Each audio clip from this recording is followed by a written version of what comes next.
I'm your host, Gabe Howard, and calling into the show today, we have author Jen Sincero.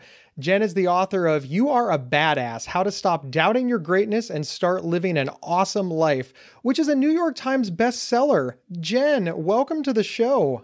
Thanks for having me. Jen, as someone who lives with an anxiety disorder, I'm naturally drawn to anything that will help me stop doubting myself. And as the author of Mental Illness is an Asshole, I'm drawn to any book with a swear word in the title. And as a public speaker and a podcast host, I'm drawn to anything that will help me live an awesome life filled with greatness. So for me, at least, your book is a triple threat. No kidding. That's awesome. It is very awesome. Now, your latest book, which is also a New York Times bestseller, is titled Badass Habits. Can you tell us about that book? Yes, it's not a New York Times bestseller yet, but coming soon, damn it. Yes. Yes, because we're going for greatness. Don't doubt yourself. That's right. Don't doubt your book. It is the next in the series of the Badass. It's the fourth Badass book. And Badass Habits puts everything that you've learned in the previous books and also the stuff that you learned in the beginning of the book into practice. So basically, the first half of the book has you work on your mindset and your identity and setting really good boundaries and realizing that your thoughts, beliefs, and words are habits. And then the second half of the book is a 21-day course of sorts to put all that into motion and get started on creating the habit you want to create. Do you find that habits are essential to success? We hear about bad habits all the time, but we never seem to hear about how good habits drive our lives. Well, it's because you ain't reading my books. Yeah, I think they are essential to success. Absolutely. Yeah. We always think it's just our actions that are habits, but your thoughts, beliefs, and words are also habits. And successful people pay close attention to how they're thinking, what they're believing, and what they're talking about, and who they're hanging out with, and all that stuff. Absolutely. And all those fall under the category of habits. So my answer is yes, they matter. I know that there's that famous book, The 7 Habits of Highly Effective People. It's, if you've been in the business world any amount of time, it's either the greatest book you've ever read or the most annoying one. But of course, that book lists the habits for you. It's, hey, you need to develop these habits. Now, your book helps you develop habits on your own, the habits that are important to you. Is that correct? Yes, absolutely. And it helps you bust yourself on the bad habits that you may not even realize you've got that are keeping you from the success you want to have. But how? How does it work? It just seems overly simplistic. Hey, go to the bookstore, buy this book, boom, bad habits gone, good habits appear. Can you talk to us about how it works? Awareness is always the key to any change.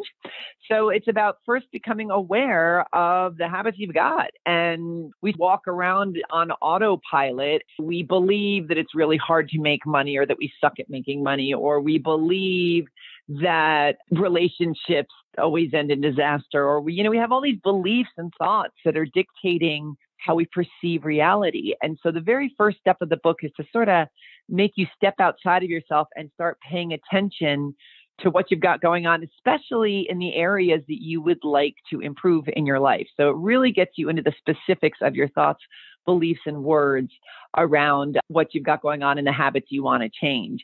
And then I help you learn how to create new thoughts, beliefs, and words around the habits that you'd like to change that are not doing so well. And then I lay out how to set really good boundaries for yourself so that you have the time and the space. I don't think a lot of people think about that when it comes to habits, but you've got to have some damn good boundaries to make sure that you're giving yourself the room to grow, because things are changing. So you've got to make sure that those are in place. It seems so overwhelming. The number one habit that it seems like the world is trying to create is we want to pay attention to our health, whether it's diet, exercise, some sort of, we want to look pretty because bathing suit season is coming. So we're going to make a habit to eat better, go to the gym, walk. But it's also complicated, right? It just seems like incredibly overwhelming. I love that you brought up overwhelm, because I believe that overwhelm is the number one killer of all growth. We basically stop ourselves before we start. Because I'm obsessed with that idea, I talk a lot about it and I help you chunk it down. It's that whole thing that's one day at a time. Don't eat the whole elephant. Do it bite by bite. I break everything down into bite-sized chunks and keep you really aware of the fact that overwhelm will absolutely knock you off track if you're not careful. So one of the things I recommend is if you've decided I am going to become a jogger and I'm going to jog every morning for 45 minutes, there are going to be days where you wake up and you're like, oh my God, I would rather do anything than put on those sneakers and jog for 45 minutes. I recommend that if you just are so dreading it, put on the sneakers and jog for 5 minutes. Make it easier for yourself, just because the more important thing with habits is that you get into the habit of the habit. If you at least just show up, if you at least just put on your sneakers, just keep showing up for the habit so that you start identifying as a runner. That is really the crux of all of it, is how you identify yourself. You're not a lazy person who's trying to become a runner. You are a runner. And so a runner puts on their sneakers every day, and a runner shows up every day. So just keep showing up every day. And even if some days you don't show up for as long as you want or as big as you want, the most important thing is that you just keep showing up. And I really think that will help with the overwhelm, because you don't have to do the whole thing at once. One of the things that you talk about in your book is that in habit building, it's important to shift the focus from what you are doing to who you are being. Mm-hmm. Can you talk a little more about that? Yes. When most of us go to change a habit, we're really obsessed with the actions we're taking, which is important, but we sort of forget to work on the identity around that. As in my previous example, like if you're identifying as somebody who's trying to become a runner versus someone who is a runner, that's a really big thing. And I give you specific ways to shift these identities. It comes down to the specifics of taking 5 minutes and really thinking about, okay, what does somebody who identifies as a runner, what do they do every day? Who do they hang out with? How do they speak about themselves? What do they focus on when they're walking around in the world? It's all these little specifics. Once you get clear on what some of those are, you can help yourself so profoundly in anchoring in this identity before you've actually achieved the actions of that identity. Now, I am a non-smoker completely, but I used to love smoking cigarettes. And that was one of the key things I did back in the day before I even really realized what I was doing. I wasn't a smoker who was trying to quit. I just identified as somebody who was really healthy, who had pink lungs, who took really good care of her body. And so what that did was it knocked out the negotiation process. If I was out and I was having a cocktail and I was like, oh, I'm just going to have one cigarette tonight, it's not going to do anything. That negotiation process is the crack that opens up into the flood. And that's what you want to avoid like the plague. And identity will help you with that, because if I'm identifying as a healthy person who's got pink lungs, who takes care of her body, I'm not going to negotiate about smoking a cigarette, because it's not even on my radar any more than having a bottle of vodka for breakfast is on my radar if that's not who I am. You know what I'm saying? If I'm still identifying as a smoker who's trying to quit, that negotiation is front and center all the time. It's a really powerful mindset shift that's going to help you massively when it comes to anchoring in this new habit. Oh, Jen, I like that a lot. Now, I know that in your book, you give many great tips for creating and maintaining habits, but we don't have a 4-hour show. Mm-hmm. So what would be your top 3 practical tips for someone looking to implement a new habit? Okay, so the first one would be getting into the specifics of what the new identity entails and taking the time to really sit down and take that seriously and to start absorbing that identity as the new you. So that's the first tip. The second tip is to make the habit as easy or hard as possible. And this sounds like such a no-brainer, but again, take the 5 minutes to get into the specifics of what that means. If you are going to run every day, if that's the new habit, get some new sneakers that are really comfortable and leave them right by the front door. Put out your running clothes the night before. Have a running buddy that you run with every morning. Put it in your schedule that this is the time that you are going to run. Come up with a list of very specific things that are going to make it a lot easier. Join a gym that's really close to your house instead of one that's across town, or get a treadmill in your basement. Come up with ways to make it as easy as possible. And the opposite for if you're trying to quit something, make it as difficult as possible to participate in that habit. And then I guess another really great tip that works really well for me is what I call mooching off another habit. See if you've got an existing habit that you can just sort of carpool another one with. For me, I live in the desert and I need to drink a lot more water than I normally do. So what I've started doing is barnacling the habit of drinking a glass of water onto stuff I'm already doing anyways. When I wake up and I always have a cup of coffee in the morning, but I'm not allowed to have my cup of coffee until I have my glass of water. And I make it easy. Nice. Okay. Yeah, by leaving the water right by the coffee maker the night before. It's right there. I can't forget it. And I just tack that on to a whole bunch of other things. I like that. I like what you said there about barnacling it along to another habit. Yeah. Because I'm assuming that the habit that you attach it to is a habit that you're fond of. You Yes. used coffee. You're not going to skip the coffee, but in order to get to the coffee, you need to go through the water. So when you connect the two together, it's sort of a reward. Is that another way to look at it? That's a great way to look at it. Yeah. And that's another thing. Rewards are a big part of my habit course as well, but absolutely. And we're back discussing how to create badass habits with author Jen Sincero.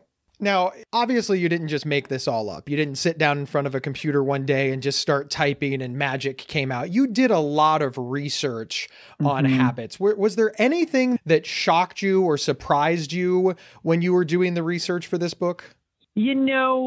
I think the thing that shocked me when I was doing the fine tuning, all the research I'd already done, was that this identity piece wasn't more, that I didn't find a lot of that in more of the books, and also that the course aspect, because I really believe that, and don't get me wrong, I think a lot of the books out there about habits are amazing. I read so many just incredible books, but I guess it's because I'm a coach and I really understand that to really embody information that you take in, you've got to put it to use as you're learning it, or it just becomes more cerebral as opposed to part of your fibers. It was more that there wasn't more action involved in the material that was out there from what I could learn. I mean, maybe there's an amazing book that does that, but I didn't find it.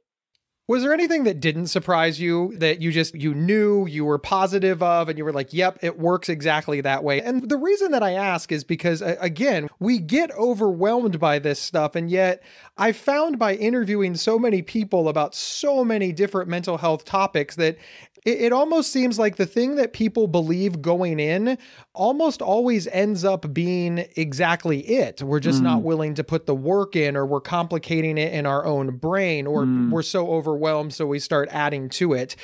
Do habits form exactly how we think they do, and we've just made it complicated? I think we overcomplicate everything. We love drama. I remember when I was just starting out getting my act together and I was reading all these self-help books and they kept talking about your beliefs, thoughts, and words. And I was like, come on. I can't just say a mantra every day and shift my focus and then my world is going to magically change. And obviously I had to do a lot of work and take a lot of scary action and push myself. But the mindset piece is epically important. And I was really, for the longest time, trying to make it more complicated and more mysterious than it was. And there is a reason that we talk about this all the time, because your mindset is pivotal. What you believe is available to you and what you believe you're capable of, you will see that in front of you as long as you're going to cling to that belief. And the real problem is, we love to be right. As humans, we would rather be right than happy. Back in the day when I was broke and I stank at making money my whole life, I was living in a garage at the age of 40 and just scraping by. And I really believed that I sucked at making money, that it wasn't available to me, that you couldn't make money as a writer. And I had all these beliefs. And anybody who was like, Jen, actually, if you did yada, I'd be like, what, are you crazy? Do you not see that I'm living in a garage at the age of 40? I think I have enough proof to show you that I stink at making money. I was so attached to being right about my situation, about who I was and what was available to me, that I spent so much time proving it. And then it wasn't until I was available to prove that perhaps I could make money, that perhaps there was a way for me to make money as a writer, and go against everything that I've been so busy proving and being staunchly heels in the ground about my whole life, to disprove that and start proving something different, that is when it started to change for me. We have to unhook from our quote unquote reality. And that scares the heck out of most people, to unhook from what we've been proven, because, that's the foundation of our reality. And if that's not true, oh my gosh, our security's gone. It really is this very primal decision to stay focused on the things that aren't serving us and to keep proving them because we're scared of losing the foundations of our reality. I'm going deeply into this stuff. But anyway. No, I love, while you were talking, I was thinking it really is a self-fulfilling prophecy in a way. And what you said about we would rather be right than happy. See, I believe that I am a failure. And if I believe that, I don't have to do anything. Right. And when people are like, no, Gabe, you're wonderful and we love you and you're great, all I have to do to prove myself is nothing. Yep. So therefore, I'm just like, you were wrong. Ha. Yes. But it doesn't serve us. It holds us back. Yes. And again, one of the most important parts of any change that you're going to make in your life is awareness. And you have to become aware of, repeating I can't afford it every day, 75 times a day, isn't really serving me if I want to start being financially successful. So that awareness of catching myself on what I was clinging to and what I felt I needed to be right about. And we've all got that going on in any area of your life that you are feeling stuck in or not enjoying or feeling frustrated about. I am telling you, listen to what you're saying and catch yourself in what you're believing about that area. And it will be very sobering. This is where journaling is so helpful, where if you just write stream of consciousness about what you believe about relationships or money or health or your own laziness or whatever you've got going on, write it all down and push yourself to keep writing past the point where you feel like you're done. And it's rather illuminating what comes up on the page and is staring back at you. I happen to have firsthand knowledge with that. You are absolutely right. Jen, let's put the spotlight on you for a moment. Something made you decide to write the Badass book series. Who is your biggest inspiration? Who's your mentor? Who's your guru? Who inspires you? Oh gosh, so many. I honestly, I don't think there's one person who inspired me as far as the Badass books go. I've always been a writer. And I think what happened was I was really seriously working on changing my money story. That was the part that really started my own transformation. And believe me, there's been many other things I've needed to change since and before. But the money thing was my big thing. So I read every self-help book under the sun, and I read all the money books, and they were just totally blew my mind and changed my life. But while I was reading them, I was like, where's the funny one? Where's the one with curse words? Where's the one that's got embarrassing stories? And because I'm a writer, after I had all this success financially, and I really did put into practice the stuff I had been reading about, I was like, okay, now I'm going to write the book that I wanted to read that would have been funnier and edgier. And that really was my inspiration for doing it, was all those amazing authors out there who gave me the information, but then I just put it sort of into my voice. I love this question because the answer is almost always, I saw somebody doing something great and it was amazing. And I thought to myself, I can do it better. And believe me, my book got rejected by every publisher. They're like, the world does not need their self-help book. I was like, but no one's written it the way I did. So yeah, you proved everybody wrong. I know. It's the ultimate nanny boo-boo. Well, I'm bringing that up because I really want anybody listening to this who feels like it's been done a million times. What do I have to offer? Like, your personality and the way you do something. Listen, everything's already been done. We've been walking the earth for a very long time at this point. So really, you don't have to reinvent the wheel. You just have to do it in your own special way. And that counts as something new because you are the only you that exists. Don't sell yourself short and feel like you have to come up with some new scientific discovery before you're allowed to do something or whatever. Just do it with your own personality on it and be as authentic as possible. And that counts as newness and awesomeness. I love that. Jen, thank you so much. Where can people find the Badass book series? You can go to youareabadass.com or jensincero.com. They'll take you to the same place, and that's JenSincero.com. Awesome. Jen, thank you so much for being here. Thank you so much for having me on. This was wonderful.